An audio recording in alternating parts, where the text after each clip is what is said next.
welcome to this episode. Once again, Luke's with me, Hello.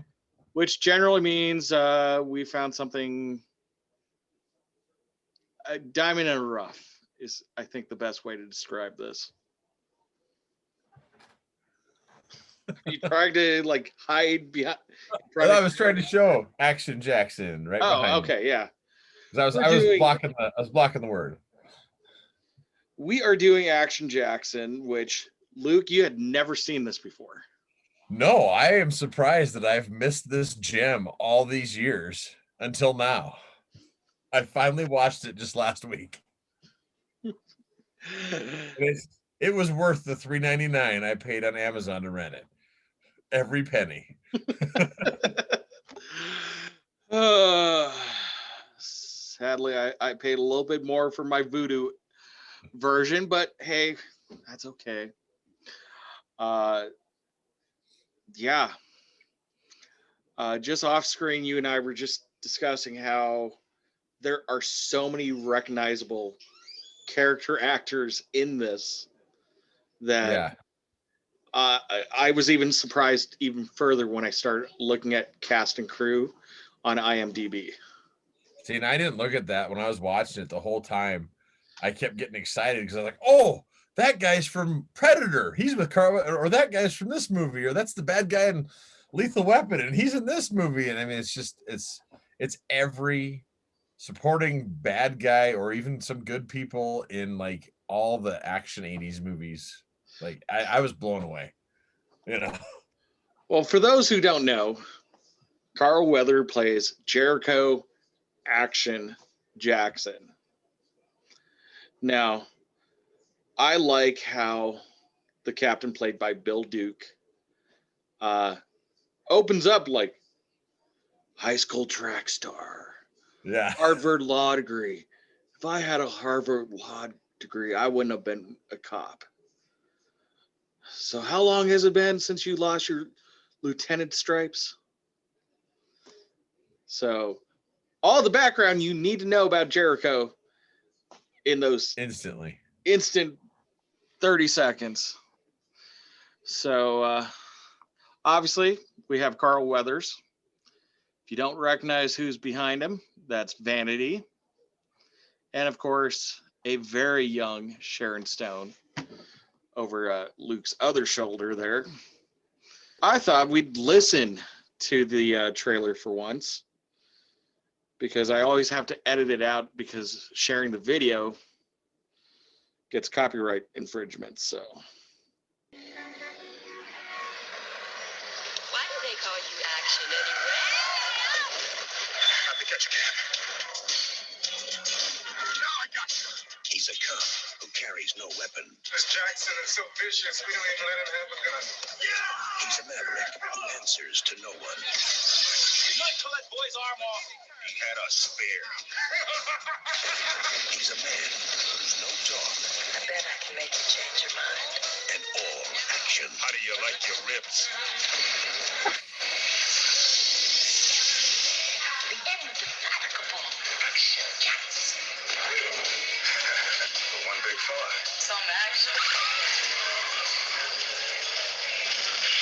You haven't learned your lesson. Teach me.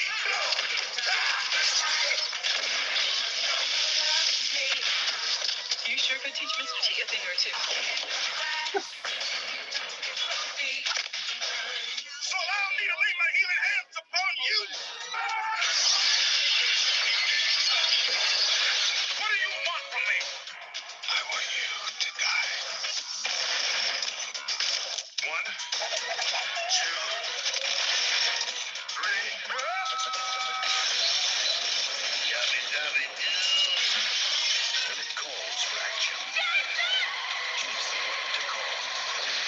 If I was to hit you again, you'd probably slam my little body right through that wall. I was thinking about it. Carl Weathers is Jackson, and action is on the way. That's exactly what I was going to say.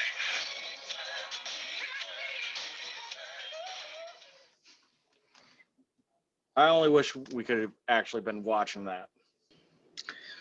So was the trailer did it hype it up right for you? I think so. I really do. Like I watched the trailer, obviously before I watched the movie, and it got me excited to actually watch the movie. And I like when he goes, "I'm gonna catch a cab." And this is a part in the movie that I really enjoyed. And he's running as fast as the cab. And it made me just think, I was like, he was a heck of a track star, old Jericho Jackson. Right. And He can run as fast as a car.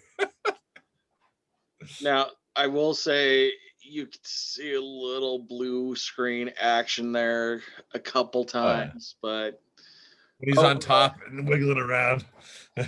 yeah, for 88, I'm not going to complain too badly. No. It looked a lot better than some of the bad CGI I've seen recently. Yeah. Now, right out the gate, we kind of already hit 3 of our big headliners. But our bad guy, Coach, Craig T. Nelson, yeah, Mr. What is it on the Mr. Incredible? Yeah. Yes, playing a bad guy. I think that was one of the biggest surprises for me, was his role. Yeah, especially when early on in the film, he's sparring with some guy. Yeah, that was weird. I think my feeling was the whole reason they did that was to make it like more believable. I was like, okay, later on he's gonna have to fight Action Jackson, and they want it to be more believable That he's some kind of martial and has some sort of martial arts. I was like, this is I thought to myself, like, this is the only reason they're doing this, is so that you will think that later. So yeah, I think you're completely right on that. So let's go through the cast really quick. Okay. Just because there's so many. There's so many, man. Yeah. So obviously we got Thomas Wilson. Right off the bat, Biff, man. Biff Tannen. We have our good buddy Robert Davi. Which one's Robert Davi? I don't know all their names, so. He was Tony Moretti, or as we would remember him from our past, FBI agent Johnson. Oh yeah, and he was also in Goonies. The Fratellis. Yeah. Then we have Jack Thibault, who we found out was English the last time we talked about him in Lethal Weapon. Is that his former partner? Oh, okay. Right. Yeah. His former partner. That's right. Yeah. There's a lot of Lethal Weapon guys in here. Yes. Including right at the beginning. Ed O'Ross, who was the guy with the lighter scene. The lighter scene. And then there's the psychiatrist lady too, right at the beginning. Yeah, I totally missed it. That Mary Elaine Trainor's in it. Those two right away. I was like, oh, hey, Lethal Weapon.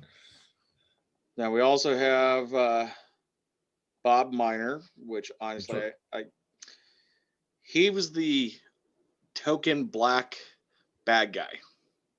Well, was he the one that was like fainting all the time and stuff? No, this is the one that was the actual bad guy with the sunglasses all the time. Oh, I got you. Yeah. I know you're talking about. Okay. Dennis Hayden and Brian Libby. You see him everywhere and you don't ever recognize him. Always a classic background bad guy. Which ones were they in there? I'm drawing a blank here. I don't know their names, so. Yeah, Dennis played Shaker, which I'm pretty sure was the how do you like your ribs guy. Oh, okay. And Libby played Marlon.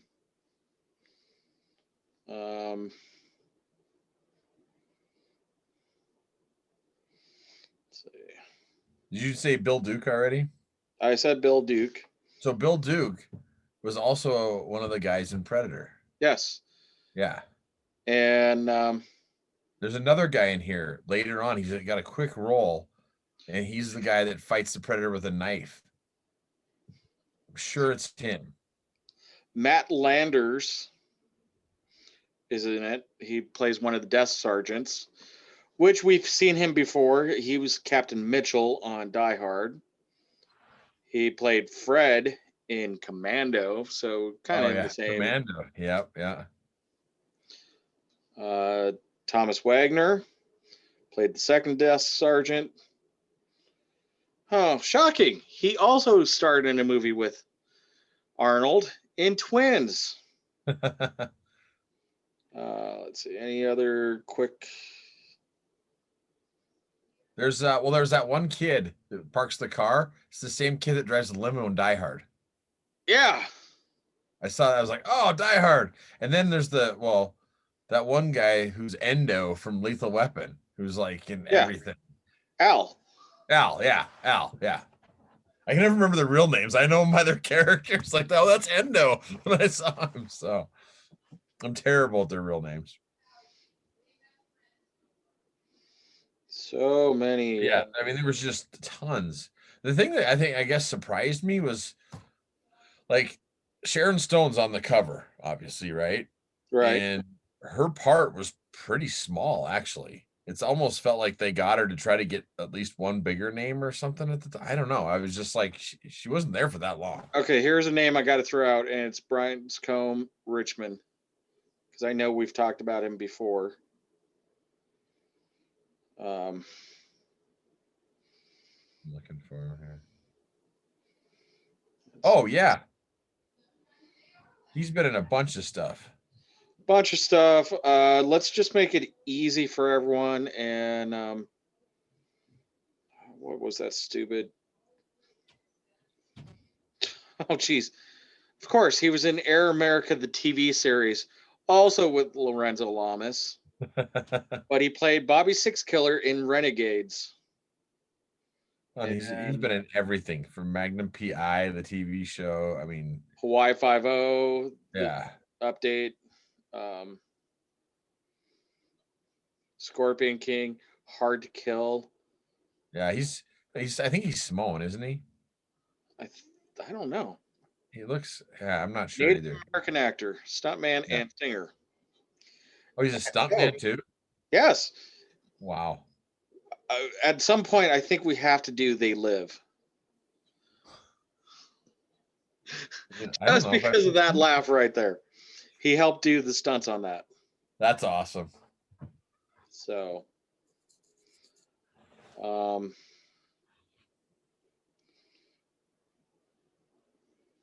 yeah, there's a lot of recognizable character actors in this, like we said. Yeah, you recognize them because they're the guy that gets killed in the other.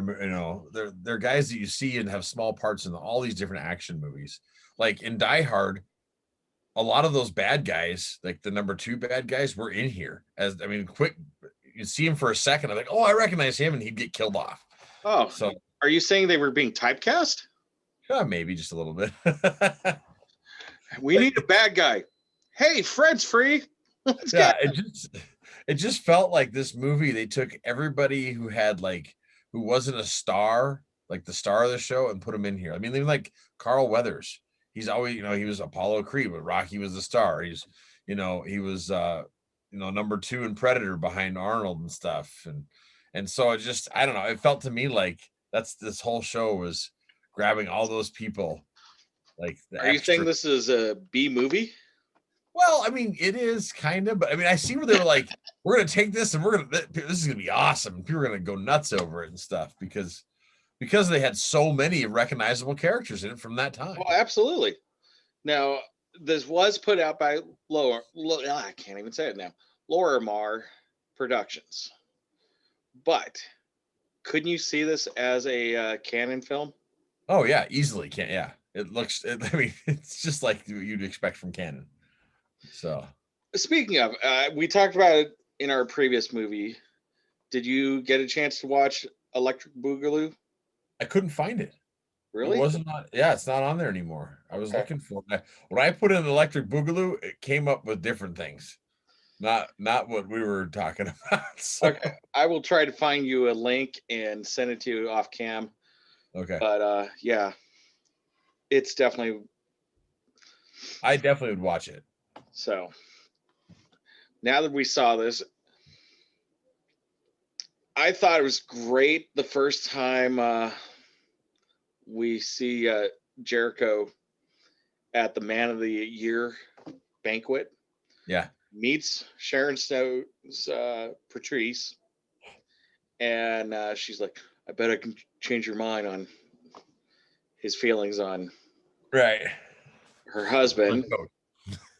And cut scene later, you see Jericho talking to some old guy about some law interpretation, Yeah. and it's all highbrow sounding. And then all of a sudden, so what do you think of our Man of the Year? And it's just straight trash talk. Yeah. Yeah. You know, totally. 180s. Yeah. So now you've already mentioned the track star, and Yeah. early on in the movie, there's a car chase where, and we heard it in the trailer. I'm sorry you couldn't see it.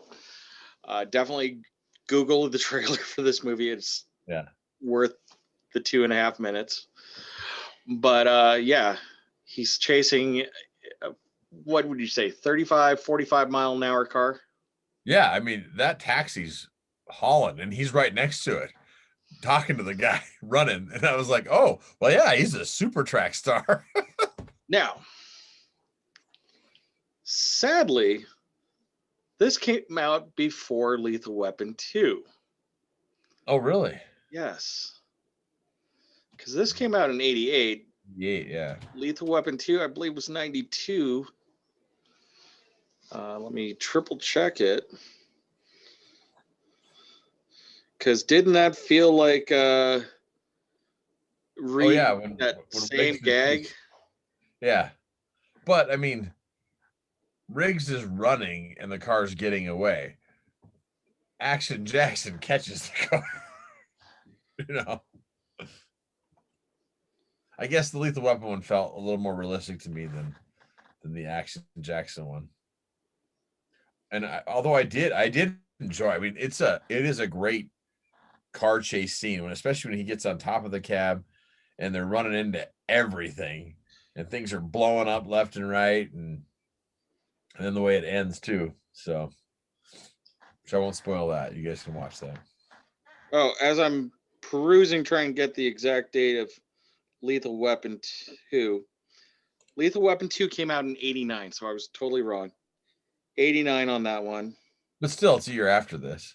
It's a year after. So the scene I'm referring to is when they chase the car and it crashes into the building. Uh-huh. And the guy gets away, and all of a sudden that's when they find all the gold. Oh, right. It flips over and they file the cougar ants. Yeah, I know what you're talking about.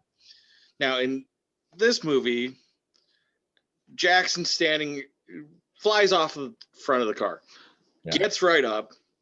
Don't shoot me. That's too easy. Come on, hit me. And the guy puts down the gun in the car. Oh, yeah, that's right. Revs up the engine, guns it towards him. He starts running towards it, flips over the thing, jumps over the car. And then he hits another car and then flips into the building. Which you expect to go find him dead. Right. And he's gone. And I saw that scene the last time I watched it. I was like, wow, that felt like the scene in Lethal Weapon. And then I realized, oh, this came first. Did Lethal Weapon steal it from this? You'd hope not. You'd hope they just went, oh, here's a good idea. But you never know. I mean, the thing about like Hollywood and everything like this, they all steal from each other. Absolutely. And they all take an idea and go, ooh, I can modify that just a little bit and make it my idea or make that work for me. So that's the same reason why, we keep getting remakes of movies. Like, we get Point Break, which is awesome, and they try to remake it into something else. So I can't say I've watched the remake. I haven't. I finally recorded it, and so I'm gonna check it out because I love the first one with Johnny Utah. Kiana and Patrick Swayze, but they've done that with a lot of movies. Gary Busey. Gary Busey. But I mean, like Gone in 60 Seconds. I'll admit, I didn't realize that there was an original Gone in 60 Seconds with James Caan when I first saw the Nick Cage one. I thought I was like, oh, this is really cool. And then it wasn't until later that I realized that it was a remake of the James Caan film. So, anyways, my point is Hollywood loves to just redo stuff and not come up with original ideas. So, No, I have to agree with that. As painful as it is, at least with, I'm thinking the Fast and the Furious, they keep stepping up and taking it one step further. Okay, we did this. What can we do to top it? And they always try to take that extra step. It looks like in Fast 9, according to the trailer, we're going to have a flying car. So,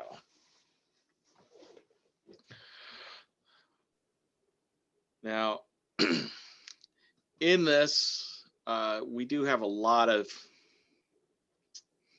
pretty outstanding one-liners.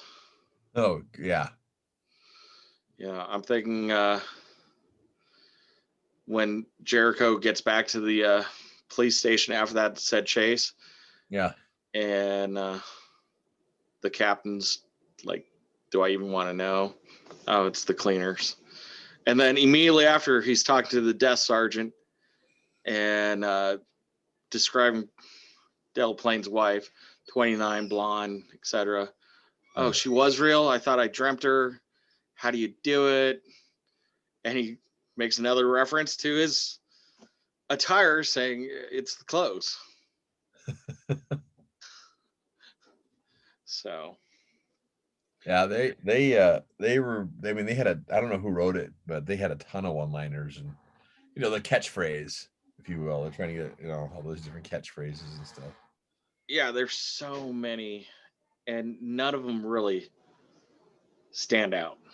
No. Except, I think the one that stands out in my mind, and just before we started showing or recording, you had the still of right before the incident, and that would be, how do you like your ribs? I think that is the one line that sticks out of my mind, just because he has that giant used in, yes, thank you. How do you like your ribs? Carl Weathers. And it's hard to see, but in his right hand, he has one of those classic grenade launchers and shoots the guy nearly at point blank range with the grenade. And yeah. Now, a couple of other character actors that we haven't really talked to you about was the hotel manager that he ends up hiding at. Oh yeah. I can't remember his name. And there's only one other movie I can think of he was in. Oh, what is it? There's a movie where he's in, he throws him the keys and says, keep it. And he walks away. He gives him the car. Oh, that's number 3. That's Roadhouse. Roadhouse. Yeah, that's it. He's in Roadhouse. Oh my God, I forgot, because that is such a 30-second blink and you miss it scene. Yeah, he throws me, keep it. Yeah. So that's where I remembered him from. How about Iron Eagle? Gosh, I haven't seen Iron Eagle in such a long time. I don't remember it that well. Okay, so we actually have 3 films he's in. The Keep It scene. Is it Snappy or Pappy? Basically, Lou Gossett Jr. tells young Doug Masters, deeper like so-and-so. And he just goes over the top. This is the Bluebird. Right. He reminds me of like Wolfman Jack when he's talking. A little bit. Yeah. So,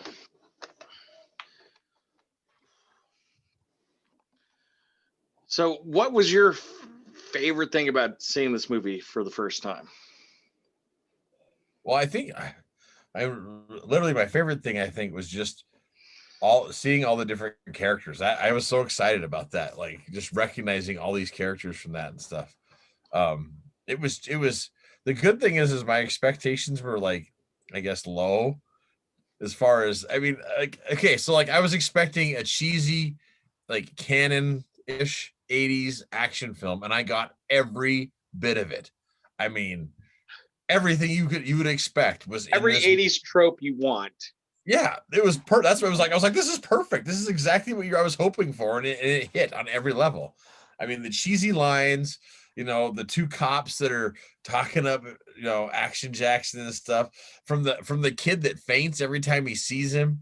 I mean, And the ends cool up thing, helping him at the end. well, that's what I liked at the end. He kind of got this group A team together, if you will, or B team of guys that were at the end from the security, like the security guard at the club that was helping the girl, and Yeah, Ed.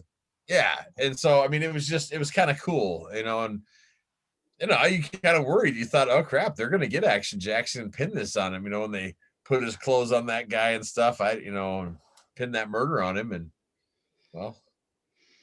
Then it went down. I guess the only disappointment I was like, they could have chosen a better bad guy than Coach. I mean, and it's just because I know, I mean, I've seen all this stuff. I think it's hard for me to believe him as the bad guy. He didn't play it terribly. I mean, he plays a sleazeball in it, but Yes. and that's why Especially they, with that bleach blonde hair. yeah. Man. Well, and like, I mean, they threw that whole, like you said earlier, the fighting scene in, and I was just like, yeah, they're doing this just because it's so hard to picture him being able to fight, Carl Weathers, who's ripped. Yeah, I mean, we just saw that picture I showed. Carl Weathers in good shape. Looks like he could, Apollo Creed. Who's going to beat up this guy besides Rocky? So Now, I want to point out that Rocky IV, the last appearance of Apollo, was in 1985. So right. 3 years prior to this movie. Yeah. Coach actually premiered 1 year after this movie. See, that's why. I think if I'd have seen it back then before Coach came out, you'd been like, oh yeah, this guy's a piece of crap, And luckily, I'm thinking a lot of people didn't see it because I mean, if you'd have seen this first, you'd been like, who's this guy playing Coach? He's a sleazeball that was in Action Jackson, so Absolutely. that's why I think it was so hard for me because I've seen it so late here. But other than that, I mean, it delivered everywhere I wanted to deliver.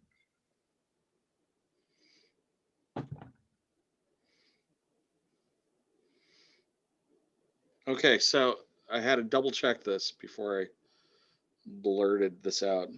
Oh my God. So roughly, at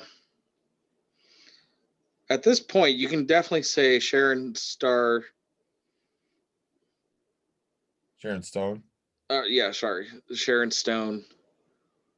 star was on the rise, but she wasn't a household name yet. Okay, because did she do King Solomon's Mines before this or after this? You mean Ellen Quartermain in the? Yeah, that was 86. Well, yeah, so that was before. King Solomon's Mine was 85. Okay. Alan Quartermain, Lost City of Gold sequel, and the Lost City of Gold. Yeah. Wow. Those are classics, by the way. I love those movies. I may actually have to go down and see those now. Oh my gosh. Honestly, I have not seen them yet. You haven't seen him? No. I tell you what, Alan Quartermain's gun that he never has to reload that has like 100 bullets in it is amazing. If you're looking for cheesy 80s movies that are trying to be a knockoff of Indiana Jones, they're excellent. I love them. And as I recall, they're available on Prime right now. I think they are. Yeah, because I think I just watched them. So, but yeah, I was wondering when this came out, if she was kind of that, because she really became the household name in the 90s, with all the different stuff she was in. Yes. Well, 1990, we have her in Total Recall. Right. And then, of course, 92 is when she has her true breakout performance, where everybody knows Sharon Stone now. And that would be Basic Instinct. Oh yeah, I remember hearing about that in the '90s. You were like, "Oh, geez, that's a movie that nobody's parents would let them watch." With, I mean, rightfully so.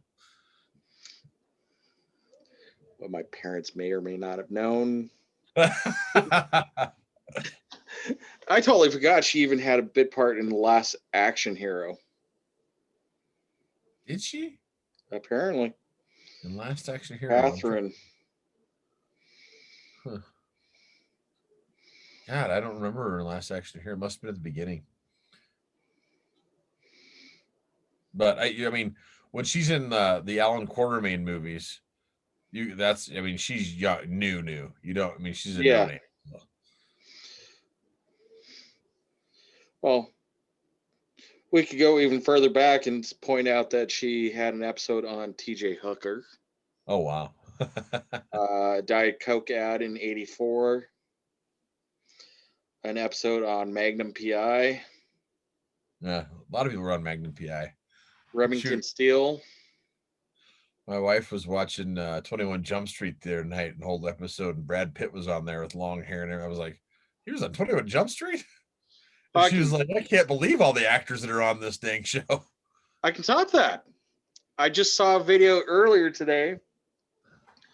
Brad Pitt was Tracy Gold's first on-screen kiss Really? on Growing Pains, Oh my gosh. Wow. There you go. and that was right before Leo joined the cast. Oh wow.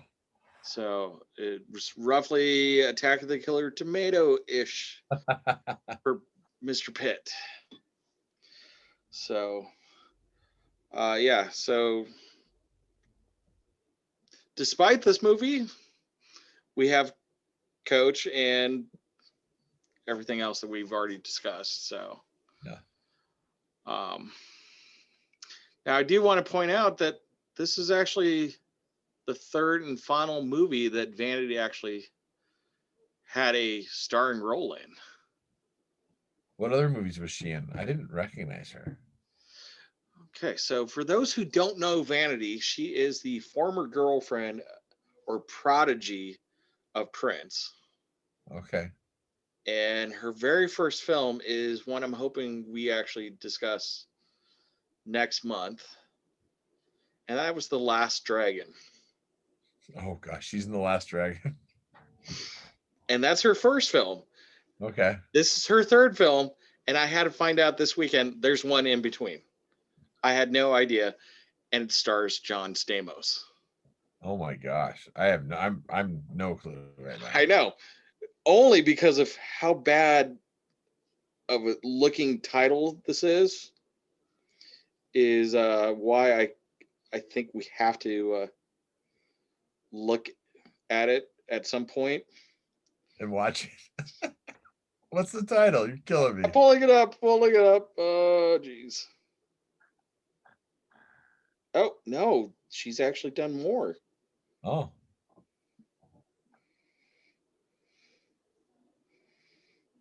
Okay, her last film was 97, and I do have to point out last film because Vanity did pass in the early 2000s, I believe.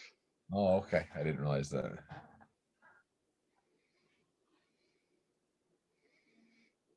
Okay. She never really got A-list roles. Her last one was a 97 film called Kiss of Death, 93 South Beach, 93's Da Vinci War.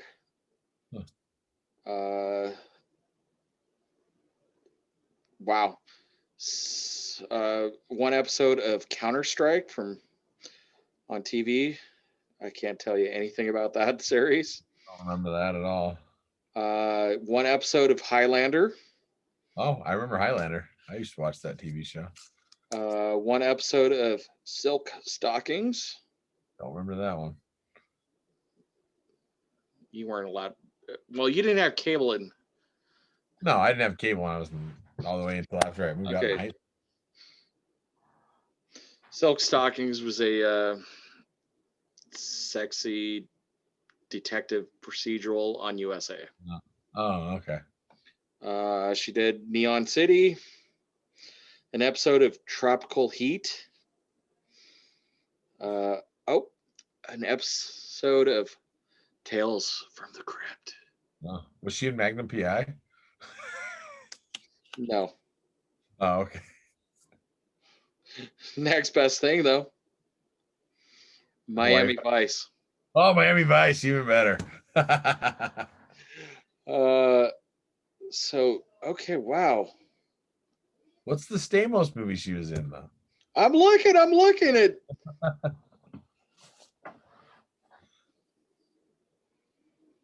She was in an episode of the new Mike Hammer.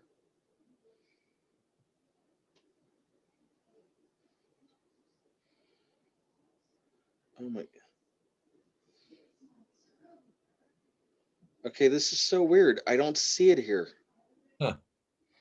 And this is IMDb, and I found it on Movies Anywhere, where it actually showed 3 movies. Huh. So she even did an episode of TNT, which was the Mr. T Oh god. TV series in 88 to 91.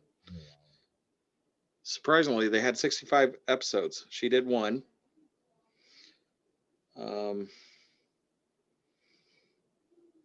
She was in 52 Pickup in 86.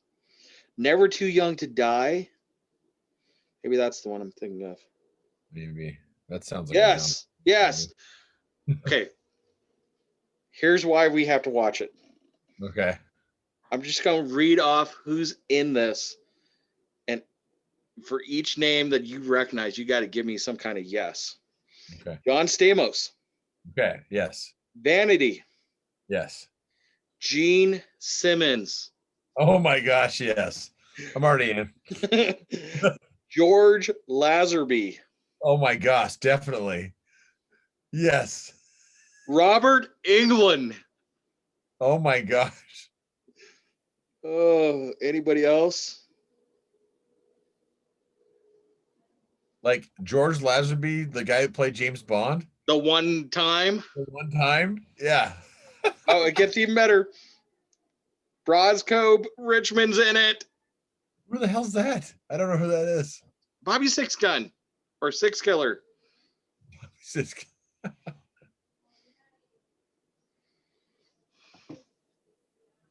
I know it's horrible. Yeah, I can't see it. Oh, there it is. Okay. Okay. Renegades. Yeah. The guy you said was Samoan and he's Native Right. American. Yeah. Yeah, that guy. That guy. Never Too Young to Die. 86. So Well, now we're gonna have to watch that. yeah. I guess we know what August's film might end up being now. But the one that we're going to do is The Last Dragon. And part of the reason I want to do it is just because it is so 80s bad that it's good. It looks just terrible. When I watched the trailer and I was like, oh Lord, this looks bad. Okay. So here's how that movie gets pitched. And I know we'll get into this more when we finally watch it because you've Yeah. never seen it. I have not But seen it. what do you get when you get a screenwriter who's really obsessed with Bruce Lee Okay, that's what it looks and like. goes to the cinema and watches the 10th anniversary of Enter the Dragon, Oh gosh. and he pitches a movie idea to Barry Gordy Barry Gordy, yeah. of Motown. Okay. You get The Last Dragon. Yeah. All right. So I as much as I'd love to just jump into it, you need to watch it. Oh yeah, I want to watch. because There's going to be so much to dissect on that movie. So, So with all I that, got another question for you about this Action Jackson here. okay. When I was searching for my background that I have of Action Jackson, there's another Action Jackson that popped That up. just recently popped in. I know. Is it the same thing but a remake spoof thing, or what is it? I didn't even get into it. I was just like, what is this? I know. Not even sure if you knew what it was. I was like, it looks like it's kind of like a remake of this movie, but like total tongue in cheek, and In order to escape crime and clutches of ruthless mafia, a Bangkok-based hitman seeks the help of his lookalike, a Mumbai-based goon. See, and just the quick look at the poster. I'm sorry, I thought the lead was Jeffrey Morgan Dean, yeah. but no, his name's Aja Oh, okay. Davig. Yeah, I know I'm butchering it. Yeah. Wow. Yeah, it looks like a piece of work. I was like, whoa. Yeah, Euros International Productions. When you can't even pronounce anybody in it, I got a bad feeling this is so cheesy and bad that it has subtitles. Oh Lord. Oh gosh. Or you at least have to turn on the closed captioning to Right. Just understand. to catch everything. Yeah. Yeah.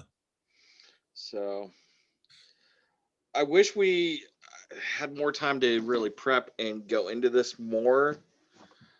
But honestly, my recent work schedule has gone crazy. So I haven't had a lot of time like I wanted to continue prepping as I have in the past.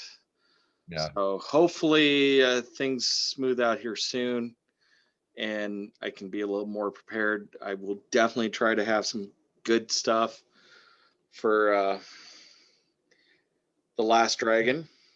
One thing for this though, I think that was good with us doing this movie too, is because Carl Weathers is kind of back on the scene again because he's in The Mandalorian. And so, Absolutely. I mean, people that are like, "Who's Carl Weathers?" I mean, you think you would assume, I mean, younger people that may not remember him as Apollo Creed from Rocky, or here's another one that you could watch and enjoy. Yeah. Everything Carl Weathers has to offer. Well, I just have to throw out probably my next favorite Carl Weathers character Yeah. is in Happy Gilmore. Oh yeah, Chubbs. Chubbs. Yeah, So great. so overall, well worth the $3 you had to spend to. Oh yeah, that's $3.99. It was totally worth it. I enjoyed the heck out of it. I watched it in 2 sessions because I was watching it in the morning before work, while I was working out and stuff, and I was like, so I watched half of it one morning and half of it the next morning, and it was totally worth. I was telling my wife after I watched the first half, I was like, this is just awesome. It's everything I was hoping for. I was like, this guy's in it, this guy's in it, this guy's in it. So, yeah. Well, hopefully you'll feel the same when you do The Last Dragon. And like I said, it came out even before this. It is more 80s, more of that classic 70s, 80s Wow. kung fu.